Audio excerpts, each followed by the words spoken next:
Hey, did you catch Amanda toll on herself?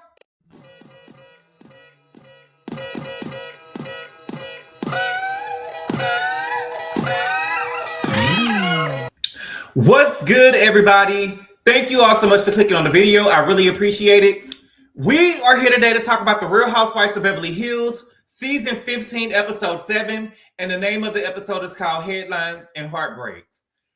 Okay, now I know I'm late, but y'all know I had a lot going on and I've been trying to play catch up. And so today is Thursday. I'm reviewing this episode Thursday morning. I will try to have it out at least before the episode airs tonight, okay? Because I'm going to probably have to edit the video and stuff like that, whatever. But I'm going to try to get going forward, we will be on schedule, okay? I'm sorry, my apologies, okay? Now, I am torn because I am team Dorit 100%. But I do feel like the girls are piling on Amanda.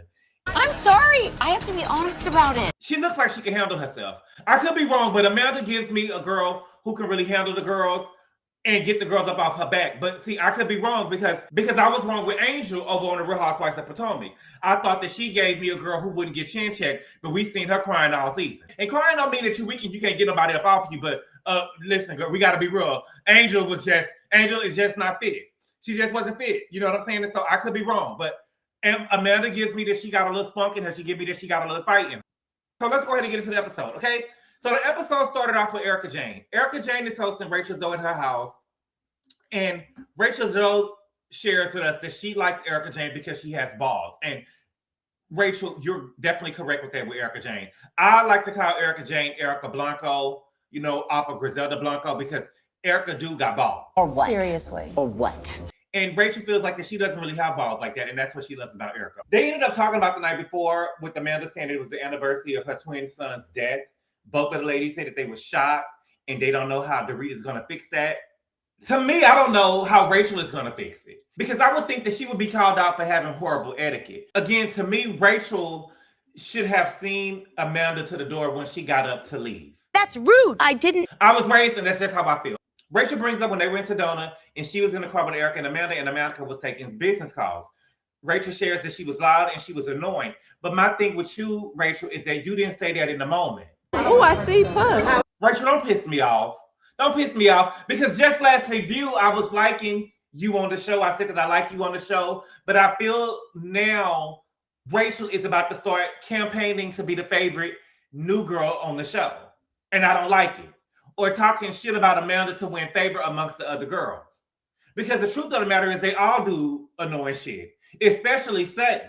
But will you call Sutton out the same way when she do things that is annoying? Because it's not lost on me that when you started questioning Sutton, when y'all was having dinner by the airport, she snapped on you at the end. Oh, yes. Oh, yes. Be very clear. When she said, do I make myself clear? And you said, Crystal, she snapped on you specifically. Because you was the one asking her a question at the end and you said, Crystal. But my thing with you, Rachel, you didn't say nothing in a moment. Weak bitches do that. Next we got Kyle. Kyle is meeting with Amanda and they're out shopping. Did y'all see Kyle on Watch What Happens Live last week? Baby, she was upset. She was on Watch What Happens Live last week with Paris and Kathy, and Kyle was sitting second seat. Yes, baby. She was not sitting right next to Andy. She was sitting second seat. Usually when she's on Watch What Happens Live, or every time that I've seen her on Watch What Happens Live with Kathy, she was sitting next to Andy. This time, baby, Paris was sitting first seat, Kyle was sitting second seat, and Kathy was sitting third seat. And I know she was pissed off about it, but in her head, she probably felt like, well, let me be in the middle because I'm going to be the Beyonce. No, baby. The most important person always sits next to Andy. Baby, you were second best.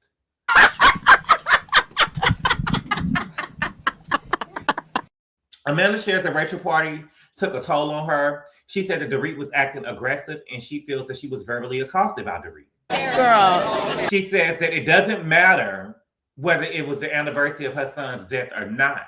That just makes it a lot worse. But she expected remorse from Dorit and she hasn't heard anything from her. Because she used the word verbally accosted, Kyle said it is giving Crystal mink off. And Kyle, I don't know why you're bringing Crystal up because Crystal used the correct word. Crystal was violated by Sutton. She used the correct word. I don't give a fuck what y'all saying. I don't give a fuck what y'all saying at all. Crystal used the correct word. She was violated by Sutton. Listen, I was raised and I was brought up. Baby, when you go into somebody's room, you knock on their door before you enter the room. And Crystal was right about Kyle. Kyle denies people experience who isn't her own, or she denies experiences that isn't her own, or she denies people experiences that she feels beneath her. She did it with Crystal. She does it with Dorit. She did it with Garcelle. And now she's doing it with Amanda. And my thing is, I do feel like Amanda could be putting 20 on 10. She could be putting 20 on 10, but Sutton does it all the time. And you never say anything to Sutton about it. Sutton, why is Sutton get to, you know what I'm saying, put 20 on 10 all the time and Amanda can't? Is it because Amanda is younger than you? Or Amanda is living in the house after you?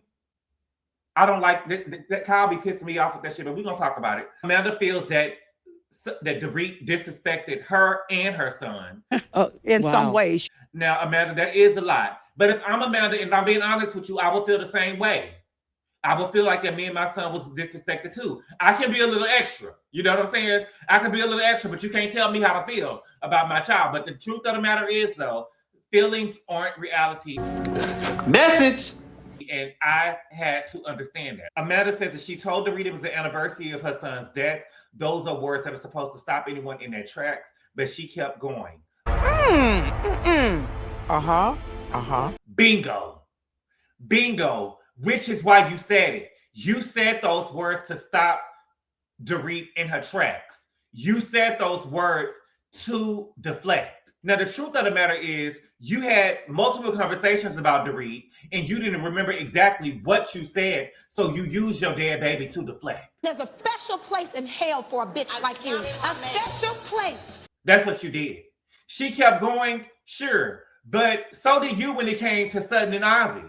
You kept going. You asked Sutton, she said she didn't want to talk about it. You brought it up the next day. You kept going. Kyle says Dorit didn't mean it the way she thinks she did. Shut up. Shut up. Dorit didn't say anything for something to be meant or implied. Should she have stopped talking? Sure. But it's not like she said, fuck you and your son. So she didn't do anything for something to be implied. So I don't know what Kyle is saying when she said she didn't mean it the way she thinks she did. What? Next, we got Bose, okay? Bose is with her best friend, Summer. They've been friends for 34 years. Summer is a friend that she met when she first came to the U.S. from Ghana. This is where I know Bose from. It was a post of her and Summer being friends, and Summer was going through a hard time. It was in the midst of the Black Lives Matter protest that was happening in 2020 after George Floyd was murdered, and I seen a post of Bose and Summer on Instagram. It was going viral, and how Summer was going through a hard time, and Bose ended up getting Summer, and they ended up going on vacation. So that was my first introduction of Bose. I didn't know that she would eventually be on the Real House of Beverly Hills or anything like that. It was just a post that was going viral that I remember. And so that was the post that I first met Bose. And I'm sure I told y'all that before. Kyle and Dorit ended up meeting them for lunch, and Bose looks so good with this updo. You know I love her updo. She looks really, really good with this updo. Yes, Summer is divorced. She said that her ex-husband was able to get temporary full custody of their kids until they went to trial because she was a stay-at-home mom and he was making all of the money. that's So she was only able to see her kids every other weekend for 2 years. Now, she's sharing this information, and I can't take Dorit serious. I don't want to hear these horror stories and Dorit talking to everybody about what they did and how they navigated their divorce. Go sit with Sutton. Get the game from Sutton. We let you cry about this shit last season. I don't want to hear, I don't care about it this season, Dorit. I'm sorry. And I'm sorry. But don't think I'm not, because I'm not crying and doing all that. Don't think I'm not. I love you, mama, but I don't want to hear about this. You know, oh, what's going on? What do you feel? I don't got time for it. Kyle said that she thought about filing for divorce, but it's more than her that she has to think about. I think that Kyle doesn't care because she has access to the money. She has access to the money. So as long as I get to swipe my motherfucking card and it say approved, then we good. If you don't have my money, I won't. There's no need for her to go and file for divorce. She's able to do what she wants to do, so is Mauricio. However, Kyle said that she feels invisible. She said they travel as a family, and when they were in Colorado, she felt invisible to Mauricio. Kyle, you can't have your cake and eat it too. From what we've seen on the screen, Kyle was the one who wanted to leave the relationship and had an awakening. We heard rumors about Mauricio before, but we never seen anything for a fact. We heard rumors, but we saw Kyle want to leave the relationship walking around with Morgan, gallivanting around with Morgan. You can't be out here gallivanting around with Morgan and then get around Mauricio and think that he's still supposed to be interested.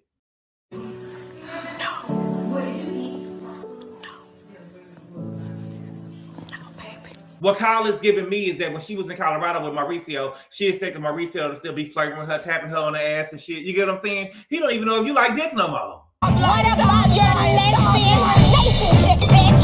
What about it? He don't even know if you like dick no more. You around here with a whole nother lesbian. At least if you was with a man, he could go, in the restroom and do some push-ups or something and come out with his shirt unbuttoned a little bit. But he probably don't think that he got nothing you want. Wow. It can be. Really? Dorit asks Kyle is the reason that she hasn't filed for divorce is because in the back of her mind, they reconcile. 100% correct. That's exactly what I believe, especially if she says that she feels invisible around him. To me, that sounds like somebody who still has hope for the relationship. But before Kyle was able to answer, Mauricio walked up. Oh, here we go. Yo. And so Dorit ended up asking Mauricio, has he ever thought about filing for divorce? He said, no, never. Mauricio gives me an honest type man. I think that he made the money with Kyle. And so he's always going to give her access to the money. And he is really going to look out for her like family. He's a good man, Savannah. A good man. Bose ended up telling Mauricio that she almost attacked him last summer. And he was like, what? What? She said that she saw him at Soho House last summer and he was with a girl. And so Mauricio says, well, you could have said hi. And she claimed, no, I was a girl's girl. Fuck up! You sound so stupid. First of all, Bose don't know Kyle and Mauricio well enough or the dynamics of their relationship to be telling this man that you almost attacked him. It just sounds so aggressive. I said it. I'm not taking it back. I know you. And I know that she was joking, but you can't talk to everybody like that. You can't talk to everybody like that because if he would have had said something back real slick to her, then he would have been a bitch. Second of all, there's pictures of Kyle with her lesbian lover all over the tabloids. Are you serious? Are you serious? Every time we look up, there's a new pic. Every time we look up, there's a new pic. So my thing is, yeah, it would be different if you said that you wanted to attack him because you heard that he was over there beating on Kyle's ass or something like that, and you saw him out and you wanted to attack him. But him and Kyle are doing their own thing. To me, it's giving pick-me energy. Them people have their relationship and they're doing their own thing. Mauricio isn't doing anything more than what Kyle is doing. The only difference is it seemed like that Kyle was in a relationship and Mauricio is just having fun. To me, I feel like that Kyle did it worse because she went and got in a relationship. Mauricio just fucking hoes. And so, Bose, pipe down. It's really giving pick. You don't even really know them like that to be feeling that way. It's like you going out of your way to be likable or be accepted. Dorit and Mauricio exchanged numbers. She says that she wants to talk to Mauricio and tell her side of the story, what's going on with her and PK. And she claims that Mauricio is her only hope in getting through the PK. Girl, charge that shit to the game and move on. If the nigga don't want to be there and help you with the kids, fuck him. Fuck him. What type of support do you think that you're going to get from PK? This is my thing with Dorit. Dorit, he has 3 older children. Older than your children, and we've never seen those kids involved in the show at all, or them even be mentioned or talked about. So once he leaves you, what makes you think that you and his kids are going to be any different? You're stupid, girl. Don't be stupid, girl. Move on. If he really wants to be involved, he will be involved. I think that Dorit is just using this for a storyline. And to be honest with you, Dorit, we tired of it. We tired. You're not getting the sympathy this year. Maybe a little bit, but girl, we want to hear you talk about something else. We want to see you have fun. Please go away from me with this. Okay. Then they get to talking about Amanda. Dorit said she had no idea that it was the anniversary of her son's death. She said that she felt that she had every right to ask her about what she's been saying about her marriage. But what was she supposed to do? Ask, by the way, before we start talking, is this the anniversary or something bad? Wow. That's nasty. Dorit, I thought that was kind of nasty. I understand what you're saying. And I get what you're saying, but I thought that was kind of nasty. It could go both ways. I feel you and I understand, but it could be seen as kind of nasty because we're talking about the death of a child. Dorit said that she kept going because Amanda kept going. No. Dorit, I gotta be honest and hold you accountable. You kept going first. You kept going first. Once she told you it was the anniversary of the death of her child, you kept going. And then I guess she felt like that she had to answer. And then you said no. But initially, Dorit, I got to hold you honest, even though I like you and I got your back. You kept going first. She did keep going later on after you wouldn't let up. But you kept going first. Then Bose compares herself to Amanda and says that she lost the baby and she lost the husband, but she doesn't use it as a defense. What kind of bullshit is that? I feel that Amanda is using it as a defense, but I don't know for sure. Those are just my feelings. So if I was in the friend group, I would just keep quiet about this situation because it doesn't really involve me. However, I think it is so unfair for Bose to compare herself to Amanda. Bose had a daughter, and her daughter was stillborn. Then she went and did everything possible to have Lael immediately after. So Bose had a rainbow baby, and she feels like that she got her daughter Eve because she named her daughter Eve that was stillborn. She feels like that she got Eve back through Lael. Amanda, on the other hand, had 2 babies, and she came home with only 1. And when she looks at Cannon, she is always reminded of Zion because they were twins.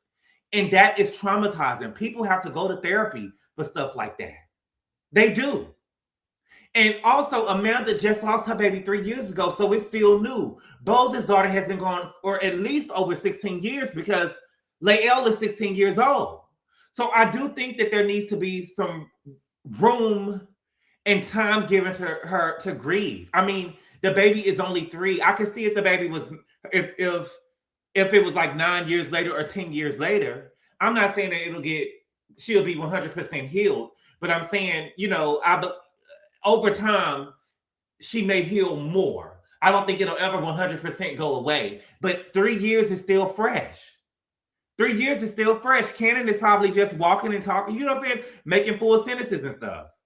So I do think that she needs some room to grieve. And my thing is, we're really talking about a dead baby. We're talking about a dead baby. And it just goes to show how low people will go when they don't like you. When people don't like you, they will go low. Again, I do feel like that Amanda used it, but I feel like with this conversation, it should just be, give the girl some grace, in my opinion. Dorit said that she tried to look up Amanda's book, and she seen an article that Amanda wrote and said that she was in the cult. Next, Rachel. Rachel ended up filing for divorce from her husband, Roger, and it's everywhere. I initially forgot that Rachel filed for divorce during the season. The way that she has been talking about this divorce and the way she has been talking about Roger, it seemed like, well, not divorce. The way she has been talking about Roger, it seemed like they had already divorced. Not even that she filed. This one, they was already divorced, done, finito, final, finito. She thought because they had mediation that it wouldn't be public. It's going to always be public, baby. It's going to always be public. Rachel says that she doesn't have a prenup and she doesn't want to give spousal support, nor does she want to receive it. I see what you did there, Rachel. But I have a question. Can he afford to give you spousal support?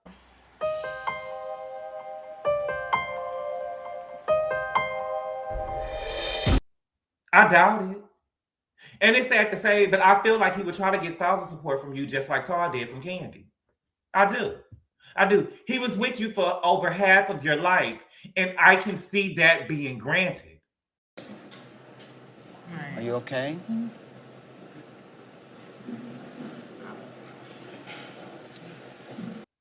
I can see that being granted. Now, that shit with Todd being with you for 11 years and then trying to get spousal support after you signed the prenup? No! Absolutely not. Absolutely not. Then we get Amanda. Amanda is hosting Kyle and Mauricio at her home, which is their own home, of course, and she's showing them the renovations that she made in the home. What is Amanda doing with this red lipstick in her title card? You have to be a lady to wear red lipstick. I'm a lady. Okay? You have to, girl. Now, as they're looking at their old house, Kyle is beginning to get emotional. Okay, she said that they got the house when Mauricio started making more money, and her last memory in their house is them being happy. She said that when she look at her life now, it's different. And she thinks, where would they be if they didn't leave their house? So let it go. And she's crying, and Mauricio is just like, "Aw, I doubt we'll still be together. But I do think that Mauricio and Kyle is playing in our face. I feel like they said that they're gonna give them each other a couple of years to do what they want to do, then they're gonna get back together. The last scene, we got Kyle throwing a dinner party for Dorit and Kyle. Okay, there was a montage of all the women getting ready, and it seems like no one reached out to Amanda that night but Kyle. I don't like this at all.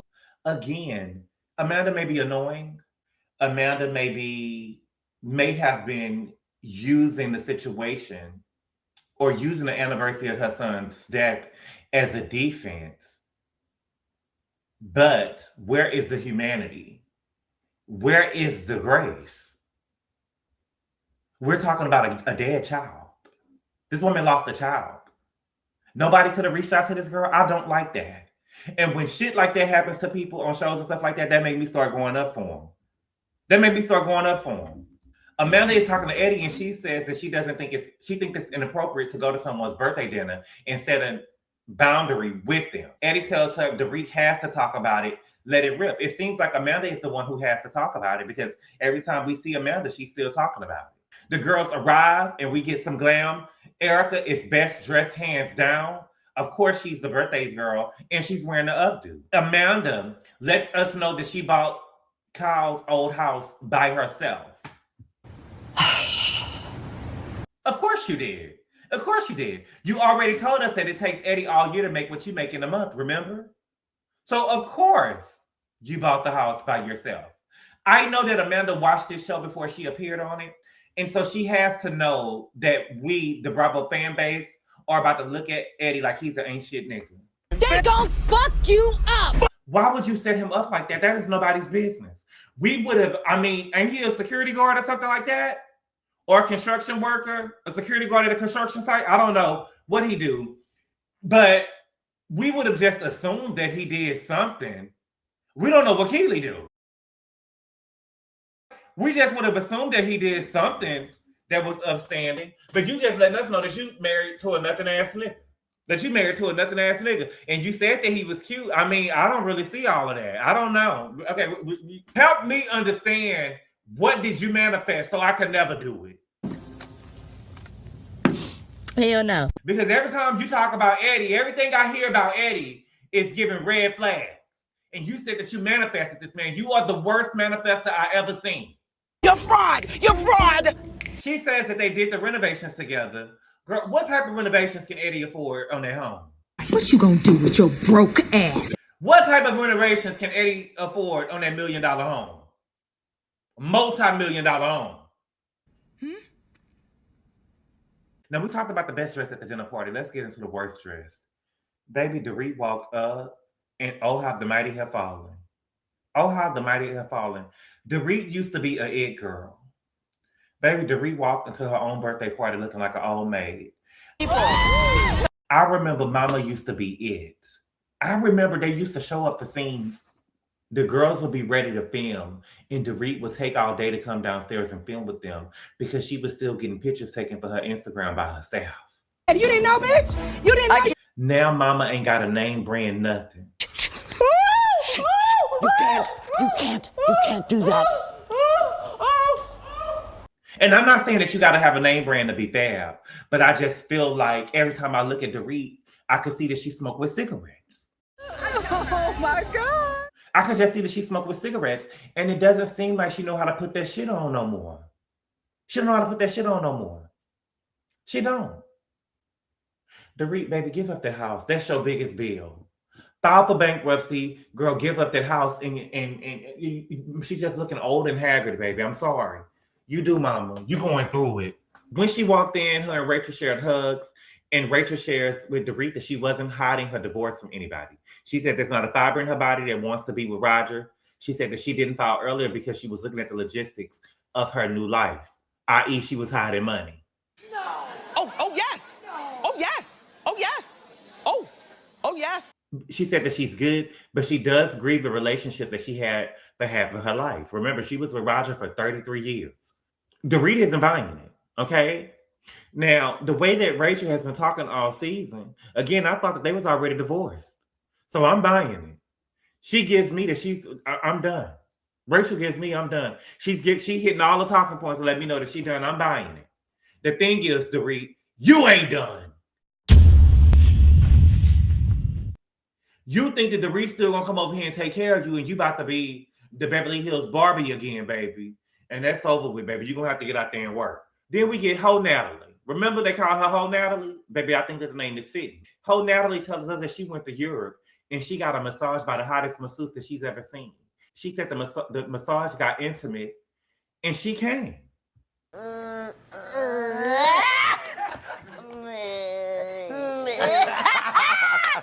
She ended up getting a happy ending by the masseuse. There is no way I would have told that story. But I feel like that Rachel was right when she gave Natalie the name Ho Natalie. And so that's what I'm going to be referring to her going forward. It's Ho Natalie. Ho Natalie, I would have never told that story, baby. I would have taken that to the grave. I really would have taken that to the grave. There's no way I would have told that story on national TV. Kyle ended up giving a toast to Erika and Dorit because it's their birthday. Then we get into what we here for. Dorit ended up telling Amanda that she's happy to see her, that the last time she saw her that they was unable to clear the air, and that they ended on bad terms, okay? Amanda asked Dorit that she want to go somewhere else and talk. Dorit said, no, we good. I just want to be able to have a conversation with you. And Dorit, I do feel like being that we're talking about a dead child, that Dorit should have left the table to have a conversation with Amanda. That's just me. I'm on your side, but I do feel like that if she asked you to go walk away from the table, that she wanted it to be more intimate, that y'all should have walked away. But of course, y'all don't like the girl, so she stayed at the table. Dorit said, I just want to be able to have a conversation with you. And so Amanda says that she needs to be able to go to a dinner party and not be verbally accosted by Dorit. Whoa, wait a minute. Wait a minute. And so Dorit was like, whoa. Was you verbally accosted by me?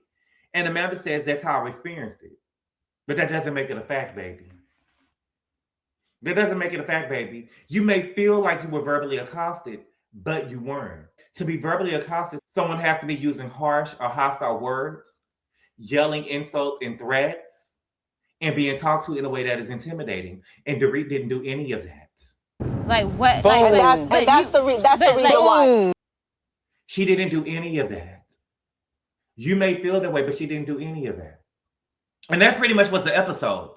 Again, I'm torn. I don't feel like Dorit verbally accosted her. I do feel like Dorit should have stopped. But I do feel like that Amanda told on herself that she used it as a defense. She used the anniversary of her son's death as a defense to not take accountability for what she was saying about Dorit.